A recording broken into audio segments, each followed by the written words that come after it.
إن الحمد لله نحمده ونستعينه ونستغفره ونعوذ بالله من شرور أنفسنا ومن سيئات أعمالنا من يهد الله فلا مضل له ومن يضلل فلا هادي له وأشهد أن لا إله إلا الله وحده لا شريك له وأشهد أن محمدا عبده ورسوله أما بعد فإن خير الحديث كتاب الله وخير الهدي هدي محمد صلى الله عليه وسلم وشر الأمور محدثاتها وكل محدثة بدعة وكل بدعة ضلالة وكل ضلالة في النار. أعوذ بالله السميع العليم من الشيطان الرجيم. بسم الله الرحمن الرحيم. يا أيها الذين آمنوا اتقوا الله حق تقاته ولا تموتن إلا وأنتم مسلمون. يا أيها الناس اتقوا ربكم الذي خلقكم من نفس واحدة وخلق منها زوجها وبث منهما رجالا كثيرا ونساء واتقوا الله الذي تساءلون به والأرحام إن الله كان عليكم رقيبا. يا أيها الذين آمنوا اتقوا الله وقولوا قولا سديدا يصلح لكم أعمالكم ويغفر لكم ذنوبكم ومن يطع الله ورسوله فقد فاز فوزا عظيما. وقال وإني لغفار لمن تاب وآمن وعمل صالحا ثم اهتدى. وعن أنس بن مالك رضي الله تعالى عنه قال سمعت رسول الله صلى الله عليه وسلم يقول قال الله تبارك وتعالى يا ابن آدم إنك ما دعوتني ورجوتني غفرت لك على ما كان فيك ولا أبالي. يا ابن آدم لو بلغت ذنوبك عنان السماء ثم استغفرتني غفرت لك ولا أبالي. يا ابن آدم لو أتيتني بقراب الأرض خطايا ثم لقيتني لا تشرك بي شيئا لأتيتك بقرابها مغفرة. رواه الترمذي في أبواب الدعوات. وعن عبد الله بن عمر رضي الله تعالى عنهما قال قال رسول الله صلى الله عليه وسلم ولم ينقصوا المكيال والميزان إلا قحطوا بالسنين وشدة المؤونة وجور السلطان عليهم ولم يمنعوا زكاة أموالهم إلا أخذ الله عليهم السنين ولولا البهائم لم يمطروا. رواہ ابن ماجہ.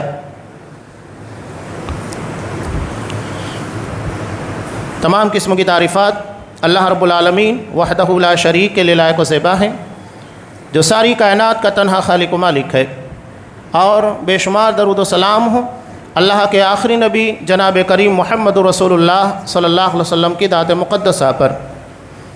محترم سامعین، عزیز ماں اور بہنوں، خطبہ مسنونہ کے فوراً بعد سورہ طٰہٰ کی ایک آیت میں نے آپ کے سامنے پیش کی. اس آیت کا تناظر بنی اسرائیل ہے. جب اللہ نے بنی اسرائیل کو نجات عطا کی، نجات عطا کرنے کے بعد اللہ نے ان لوگوں کے لیے حضرت موسیٰ علیہ السلام کے ذریعے تورات جو ان کے لیے دستور حیات تھی وہ عطا کرنے کے لیے کوہ طور کے پر بلایا. حضرت موسیٰ علیہ السلام اپنی قوم کا ہدایت نامہ لانے گئے اور قوم ضلالت و گمراہی کے اندر ملوث ہو گئی. سامری نامی ایک شخص نے زیورات کو جمع کیا اور اس کا بچھڑا بنایا. لوگ اس کی عبادت میں مگن ہو گئے. وہ کہنے لگا ھذا الہکم و الہ موسیٰ، یہی تمہارا اور موسیٰ کا معبود ہے. یہ گمراہی تھی. حضرت موسیٰ علیہ السلام واپس آئے. اسی تناظر میں اللہ نے یہاں پر اس آیت کو نازل فرمایا کہ یقیناً میں بڑا بخشنے والا ہوں. اللہ کی ایک صفت غفار ہے، بہت بخشنے والا. اسی طرح اللہ کی ایک صفت ہے غفور، اس کا مطلب بھی ہے بڑا بخشنے والا. قرآن مجید میں غفور اور رحیم یہ دو صفتیں آپ کو جا بجا ایک ساتھ نظر آئے گی. واللہ غفور رحیم ان اللہ کان غفور الرحیم. غفور اور رحیم کا تعلق ایک دوسرے سے چولی دامن کی طرح ہے. میں اگر اس بات کو واضح کرنا چاہوں کہ اللہ کتنا بخشنے والا، کتنا رحم کرنے والا ہے، نسائی کی روایت، قیامت کے دن اللہ تبارک و تعالیٰ ایک بندے کو اپنے قریب بلائے گا. قریب بلانے کے بعد اس کے کچھ گناہ، اس کی غلطیوں کے تعلق سے اسے متنبہ کرے گا، یاد دلائے گا. بندہ ڈرتے ڈرتے اقرار کرے گا کہ ہاں پروردگار، یہ خطا، یہ جرم مجھ سے ہوا تھا، اس لیے کہ اسے پتہ ہے کہ میں علیم بذات الصدور کے سامنے کھڑا ہوں، دل کی دھڑکنوں کا راز جانتا ہے، میں اس کے سامنے کیا جھوٹ بولوں. اور مومن ویسے جھوٹ نہیں بولتا، اور جو جھوٹ بولتا ہے اس کا ایمان معرض خطر میں ہے۔ ہمارے یہاں مومن بھی اپنے آپ کو کہتے ہیں اور دھڑلے کے ساتھ جھوٹ بھی بولتے ہیں، بڑے افسوس کی بات ہے۔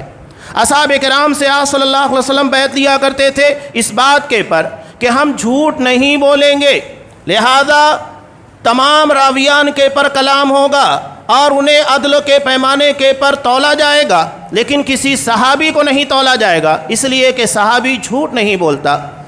یہ مومن کی شان ہے۔ بہرحال اس کے بعد اللہ تبارک و تعالیٰ کہے گا، دیکھ میں نے تیرے اس گناہ کے پر دنیا میں پردہ ڈالے رکھا اور آج بھی اس کے پر پردہ ڈالے ہوئے ہوں۔ یہی غفور کا، غفار کا مطلب ہے پردہ پوش، گناہوں کو بخش دینا، کسی کو کانوں کان خبر نہ لگنا کہ میرے بندے نے کیا غلطی کی، کیا گناہ کیا، اور اسے معاف کر دینا۔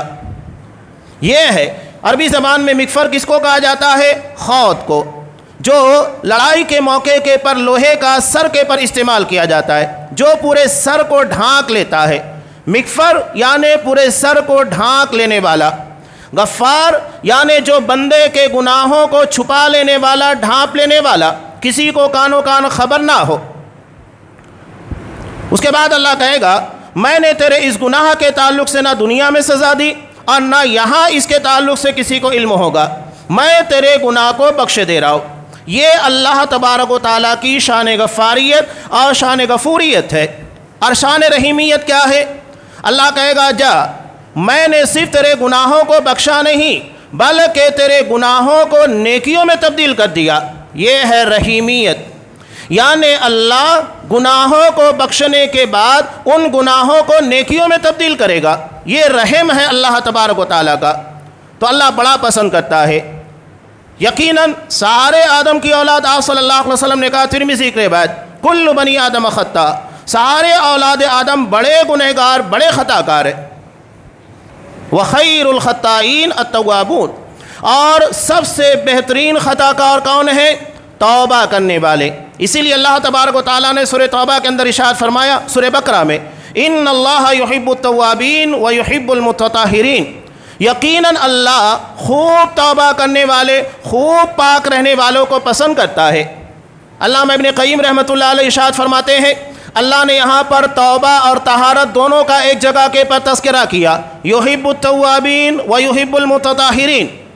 توبہ یہ دل کی طہارت ہے، یعنی دل کے پر جو داغ دبے گناہ کی شکل میں لگتے ہیں ان کی صفائی کا ذریعہ ہے، اور اسی طرح طہارت یہ ہماری جسمانی اور کپڑوں کے پر لگنے والی ظاہری گندگی کی صفائی کا ذریعہ ہے۔ تو اللہ نے پہلے باطنی یعنی دل کی صفائی کا اہتمام کرنے کا حکم دیا، اور اس کے بعد ظاہری صفائی جس کے پر لوگوں کی نظر ہوتی ہے۔ ترمذی کی روایت ہے، نبی کریم صلی اللہ علیہ وسلم نے ارشاد فرمایا، ان العبد اذا اخطأ خطیہ، بندہ جب بھی کوئی گناہ، کوئی غلطی کرتا ہے، نکتت فی قلبہ نکتۃ سوداء، اس کے دل کے پر ایک سیاہ دبا لگ جاتا ہے، فَإِذَا هُوَ نَزَعَ وَاسْتَغْفَرَ وَتَابَ، لیکن بندہ اگر چوکنا ہوتا ہے، خبردار ہوتا ہے، بیدار رہتا ہے، تو کیا کرتا ہے؟ فوری طور کے پر ان داغ دبوں کی صفائی کا اہتمام کرتا ہے، نزع واستغفر، اسے صاف کرتا ہے، اور صاف کرنے کا ذریعہ کیا ہے؟ استغفار، اللہ سے اپنے گناہوں کی معافی طلب کرنا، اللہ سے بخشش کا طلبگار بن جانا۔ تو نتیجہ کیا ہوتا ہے؟ سُقِلَ قلب، اس کے دل کو چمکا دیا جاتا ہے۔ جس طرح ہمارے کپڑے ہیں، گھر ہیں، گاڑیاں ہیں، گندی ہوتی ہے، لیکن اگر اس کی صفائی کر دی جائے وہ چمکنے لگتی ہیں، یعنی صفائی کے اہتمام کی وجہ سے ہمارے گھر، ہمارے کپڑے، ہمارے بدن یہ سارے کے سارے صاف اور شفاف ہوتے ہیں۔ لیکن اگر اس کی صفائی کا اہتمام نہیں کیا جائے تو کیا نتیجہ ہوگا؟ گرد کے پر گرد بیٹھنا شروع ہو جائے گی، اور اچھا خاصا گھر، انسان، اس کا جسم، اس کا کپڑا سب گندگی اور نجاست کا شکار ہو جائے گا۔ نبی کریم صلی اللہ علیہ وسلم ایک ایک مجلس میں، جیسا کہ ابو داؤد کی روایت میں حضرت عبداللہ ابن عمر کہتے ہیں، آپ صلی اللہ علیہ وسلم ایک مجلس میں، دن بھر کی بات نہیں ہے، ایک مجلس اللہ سے 70 مرتبہ، ایک روایت میں آتا ہے 100 مرتبہ اللہ سے استغفار کرتے تھے۔ آپ اللہ سے دعا مانگتے تھے، رب اغفر لی وتب علی انک انت التواب الرحیم، میرے پروردگار میرے گناہوں کو بخش دے اور میری توبہ کو قبول فرما، یقیناً تو بڑا توبہ قبول کرنے والا، بڑا رحم کرنے والا ہے۔ یہ آپ صلی اللہ علیہ وسلم جن کے اگلے پچھلے تمام گناہوں کو اللہ نے بخش دیا، وہ اللہ سے ایک ایک مجلس میں 70 مرتبہ 100 مرتبہ استغفار کر رہے ہیں، تو یہ ہم جیسے گنہگار خطاکار انسانوں کے لیے کتنے بڑے درس اور عبرت کی بات ہے کہ ہمیں توبہ استغفار کی کتنی ضرورت ہے۔ علامہ ابن قیم کہتے ہیں توبہ گناہوں کا صابن ہے۔ ہم چاہتے ہیں کہ ہمارے گناہ معاف ہو، ہمارے گناہ دھل جائے، تو اس کے لیے کیا کرنا ہوگا؟ توبہ استغفار کا اہتمام، اور یہ کسی خاص مواقع پر نہیں، جب تک زندگی کی سانسیں چل رہی ہیں تو تب تک ہمیں اس کا اہتمام کرنا ہوگا، اس لیے کہ جب تک زندہ ہیں گناہ کا امکان ہے، خطائیں ہوتی رہیں گی، اور جب تک خطا اور گناہ ہوں گے تب تک ہمیں اس کی ضرورت پیش آتی رہے گی توبہ استغفار کی شکل میں۔ اب یہاں توبہ استغفار کے تعلق سے انتہائی اہم بات جو کہ سورہ طٰہٰ کے اندر اللہ تبارک و تعالیٰ نے ارشاد فرمائی ہے، اللہ نے کیا کہا؟ وَإِنِّي لَغَفَّارٌ، میں بڑا بخشنے والا، بہت زیادہ گناہوں کو معاف کرنے والا ہوں۔ کس کے لیے؟ لمن تاب، جو توبہ کرے۔ اب یہاں توبہ کی شکل بتائی جا رہی ہے، یہ نہیں کہ ہم نے زبان سے استغفر اللہ کہہ دیا اور اس کے بعد سارے گناہ دھل گئے۔ جیسا عمل ہوگا اسی اعتبار سے توبہ کی شکل ہوگی۔ یہ نہیں کہ آپ نے بندوں کے پر خوب ظلم زیادتی کی، بھائی بہنوں کے حقوق کو غصب کر لیا، پڑوسیوں کو تکلیف دے رہے ہیں، غیبتیں، چغلیاں، الزام تراشیاں سب کر رہے ہیں، اور اللہ کے سامنے آ کر استغفر اللہ کر رہے ہیں، اللہ معاف کر دے گا؟ نہیں۔ ان سارے گنہگار اور خطاکار انسانوں کے لیے آپ صلی اللہ علیہ وسلم کی زندگی کا ایک ہی عمل کافی ہے۔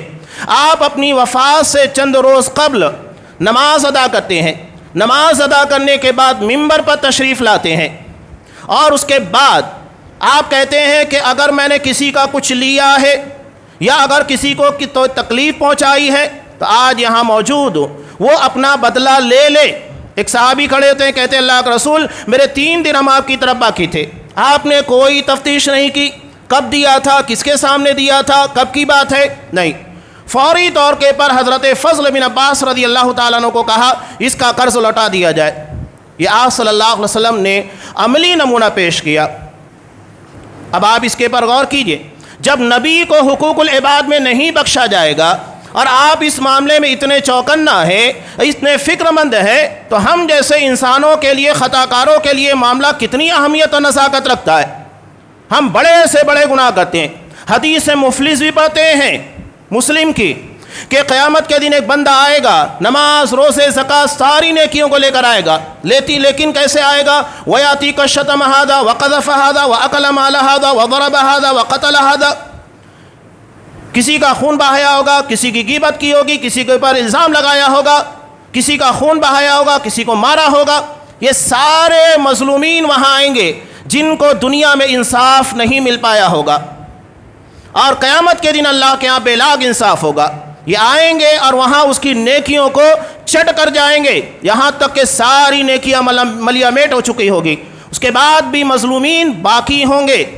اللہ کیا کرے گا؟ انصاف، اور ان لوگوں کے گناہوں کی سزا ان لوگوں کے پر کیے گئے ظلم کے بقدر اس ظالم کے پر جو نمازی ہوگا، روزہ رکھنے والا ہوگا، زکوٰۃ دینے والا ہوگا، اس پر لا دی جائے گی، اور ثم طرح فی النار، اسے جہنم میں پھینک دیا جائے گا۔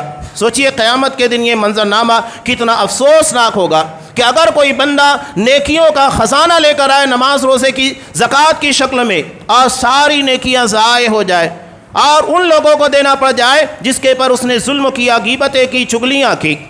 آج ہمارے یہاں لوگ نماز پڑھتے نہیں ہیں، بلکہ باقاعدہ نماز مسجدوں میں اس لیے پڑھنے جاتے ہیں تاکہ باہر نکل کر علماء کرام کی عزتوں کو اچھالیں، غیبتیں کرے، چغلیاں کرے، الزامات، بہتان تراشیاں کرے۔ یہ ہمارے المیہ ہے۔ ابھی نیکی کما کر نکلے نہیں، اور اللہ بہتر جانتا ہے کہ دلوں میں کیا ہے، ریاکاری ہے، کیا ہے، اخلاص ہے کہ نہیں ہے۔ اس لیے کہ جب آپ اللہ کی عبادت کے لیے خالص نیت نہیں رکھیں گے تو آپ کی عبادتیں کہاں قبول ہوگی؟ مقصد یہ ہے کہ جا کر کسی مسجد میں جا کر لوگوں کی ذہن سازی کی جائے، کسی کے تعلق سے ذہن و دماغ کو گندہ کیا جائے، تو کہاں سے آپ کی عبادتیں قبول ہوگی؟ ابھی عبادت کی نہیں کہ باہر نکلتے ساتھ چغل خوری اور الزام تراشی کی نیلامیاں ہوتی ہیں۔ یہ افسوسناک منظرنامہ آپ کو ہمارے یہاں ملتا ہے۔ کون سی نماز آپ ادا کر رہے ہیں؟ قرآن جس کو کہتا ہے ان الصلاۃ تنہی عن الفحشاء والمنکر، نماز جو ہر قسموں کی برائی بے حیائی سے روکتی ہے، کون سی نماز ادا کر رہے ہیں؟ ابھی نماز پڑھے نہیں، برائیوں کے اندر ملوث۔ یہ نماز نہیں ہے، یہ ایک رسم ہے جو لوگوں کو دکھانے کے لیے ادا کی گئی ہے۔ تو ان ساری چیزوں پر توجہ دینے کی ضرورت۔ قرآن نے کہا اللہ کن لوگوں کو معاف کرے گا؟ جو توبہ کرے۔ اب یہاں بنی اسرائیل کا مسئلہ کیا تھا؟ ان لوگوں کے عقیدے کے اندر خرابی پیدا ہو گئی تھی، تو اسی لیے اللہ نے کیا کہا؟ وَآمَنَ، ایمان لے کر آئے۔ کیا وہ مومن نہیں تھے؟ مومن تھے۔ اس کے بعد بھی قرآن مجید کہہ رہا ہے کہ وہ ایمان لائے۔ یعنی اگر عقیدہ خراب ہو چکا ہے، آج ہمارے افسوس ہوتا ہے، اجمیر جا رہے ہیں، کیوں جا رہے ہیں؟ کہتے ہیں کہ وہاں بارش کی دعا کریں گے، استسقاء کریں گے۔ یہ تو وہی معاملہ ہے کہ گٹر کے پانی سے آپ غسل کر رہے ہیں، تو کیا آپ کی نجاست گندگی صاف ہوگی اور مزید گندگی بڑھ جائے گی؟ یہ ہمارا المیہ۔ قوم کو اتنا نہیں پتا کہ دعا کس سے مانگی جائے۔ وہ رب العالمین جو غفار ہے، جو بڑا بخشنے والا، جو غفور ہے، جو رحیم ہے، رحمان ہے، اسے چھوڑ کر آپ اس کے سامنے جا رہے ہیں جو خود ہماری دعاؤں کا مستحق ہے، ضرورت مند ہے۔ جب تک ہم دعا نہیں کریں گے اس کے معاملات حل نہیں ہوں گے، وہ ہماری دعاؤں کے انتظار میں ہوتے۔ یہ المیہ ہے قوم کا۔ ہمارے ہاں ایک بڑا مسئلہ اور بھی ہے، دعا مانگ رہے ہیں، نبی کا وسیلہ لگا دیا، جب کہ خود احناف کے ہاں جیسا کہ شرح العقیدۃ الطحاویہ کے اندر ہے، علامہ ابن ابی العز رحمہ اللہ کہتے ہیں کہ حضرت امام ابو حنیفہ رحمۃ اللہ علیہ کا فرمان ہے کہ کسی کے جاہ اور مرتبے میں دعا مانگنا اور دعا میں کسی کے صدقے طفیل کو استعمال کرنا حرام ہے، اس لیے کہ اللہ نے ذمہ داری نہیں لی ہے کہ میں فلاں کے صدقے اور طفیل کے اندر دعا قبول کروں گا یا کسی کے جاہ اور مرتبے کی بنیاد پر بخشوں گا۔ نہیں، اللہ نے ذمہ داری نہیں لی ہے تو ہم کو کیوں اس کو استعمال کرنا ہے؟ یہ حرام ہے خود امام ابو حنیفہ رحمۃ اللہ علیہ کے نزدیک، اور ہم دعا مانگ رہے ہیں اس میں، یعنی عبادت میں بھی شرک ہو رہا ہے۔ یہ دعا کا طریقہ نہیں ہے۔ تو اگر ایمان عقیدے کے اندر خرابی پیدا ہوئی ہے، اس کی اصلاح کرنی ہوگی۔ اس کے بعد قرآن کیا کہہ رہا ہے؟ وَعَمِلَ صَالِحًا، نیک عمل کرے۔ یہ توبہ کے لیے شرائط ہے۔ پہلے کے گناہ کو ترک کر دے، جو خامیاں تھیں اس کی جگہ کے پر اچھائیاں جگہ لے لے۔ وَعَمِلَ صَالِحًا ثُمَّ اهْتَدَىٰ، اور اس کے بعد ہدایت پر قائم رہے۔ یہ نہیں کہ ہدایت کے راستے کو ترک کر دے، غالب کی طرح نہیں، رات کو پی لی، صبح کو توبہ کر لی، رند کے رند رہے، ہاتھ سے جنت نہ گئی۔ نہیں، یہ توبہ کی شکل نہیں ہے۔ توبہ توبۃ النصوح ہوتا ہے، جس میں بندہ آئندہ اس گناہ کے نہ کرنے کا عزم کرتا ہے، کوشش کرتا ہے کہ ایسا گناہ دوبارہ نہ ہو۔ یہ ہے توبہ کی شکل۔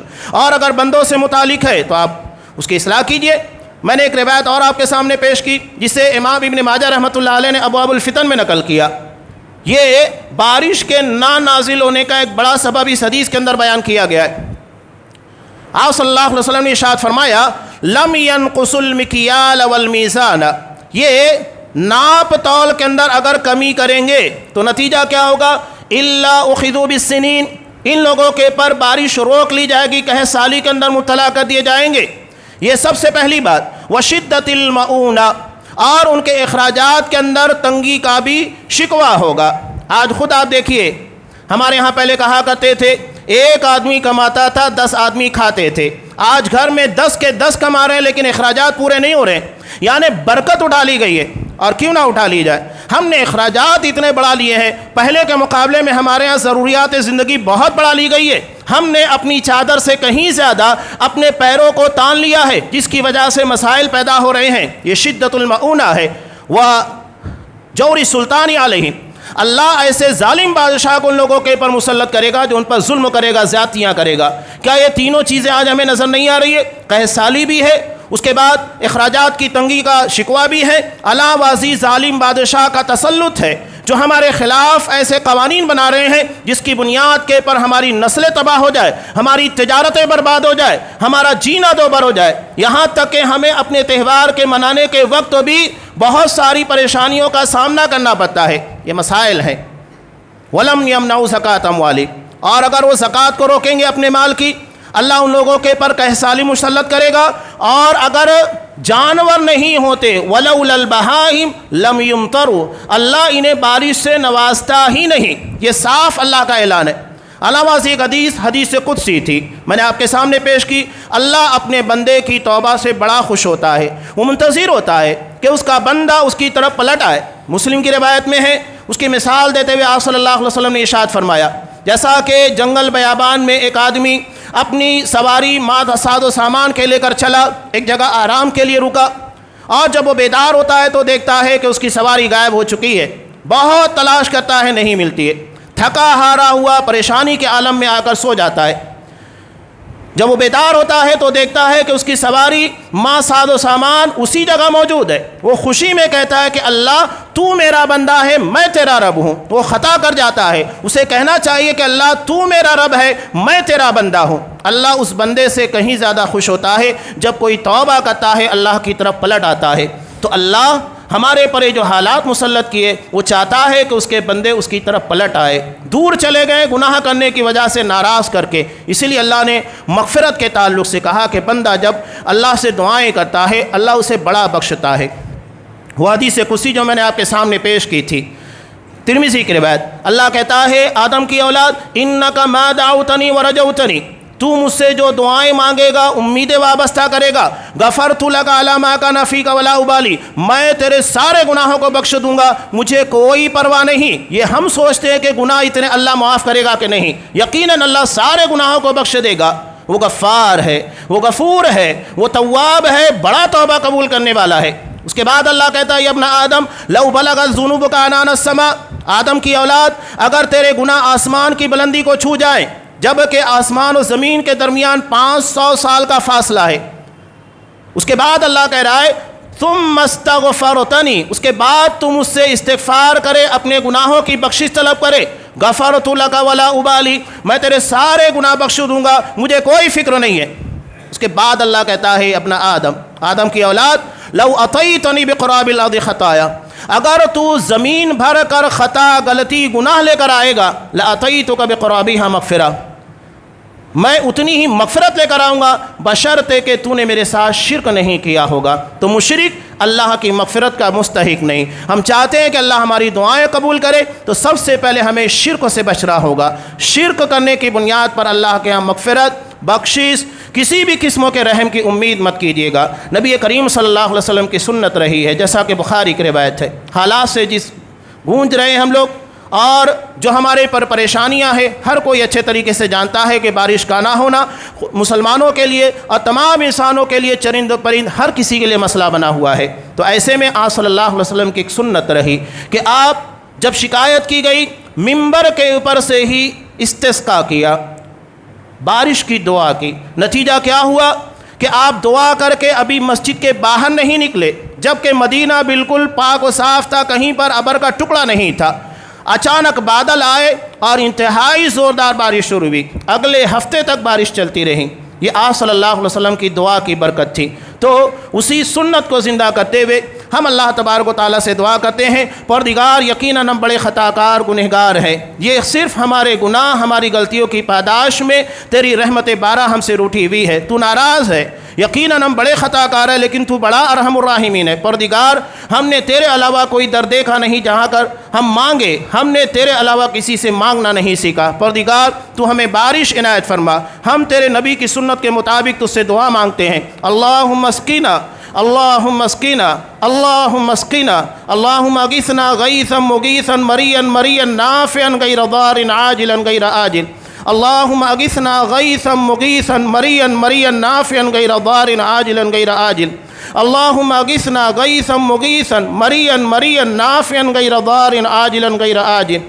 ربنا ظلمنا انفسنا وان لم تغفر لنا وترحمنا لنكونن من الخاسرين، ربنا ظلمنا انفسنا وان لم تغفر لنا وترحمنا لنكونن من الخاسرين، ربنا ظلمنا انفسنا وان لم تغفر لنا وترحمنا لنكونن من الخاسرين۔ پروردگار تو ہمارے گناہ، ہماری غلطیوں کی پاداش میں ناراض ہم جانتے ہیں، لیکن تو توبہ سے بڑا خوش ہوتا ہے۔ پروردگار آج یہ بندے جو تیرے علاوہ کسی در کے پر مانگنا نہیں سیکھے، نہ جانتے ہیں، صرف تیرا ہی در ہے جہاں مانگا جاتا ہے، جہاں سے خالی ہاتھ واپس نہیں لوٹتے ہیں اور تجھے شرم آتی ہے کہ ہاتھوں کو خالی لوٹا دے۔ پروردگار تو ہمیں بارش سے نواز دے، ایسی بارش جو نفع دینے والی ہو، جو جلد آنے والی ہو، جس میں تاخیر نہ ہو۔ پروردگار ہمیں رحمت بارہ سے نواز دے، ہمارے گناہ ہماری غلطیوں کو بخش دے، اور ہمارے پر جو حالات ہمارے گناہ کی وجہ سے مسلط ہوئے ہیں پروردگار ان گناہوں سے توبہ کی توفیق دے، چاہے وہ تیری ذات سے منطلق ہوں یا تو پھر بندوں سے۔ ہر قسم کے گناہ اور غلطیوں سے ہمیں پاک و صاف کر دے، اور جس گناہ کی جیسی توبہ کی شکل ہو اس شکلوں میں ہمیں توبہ کی توفیق عنایت فرما۔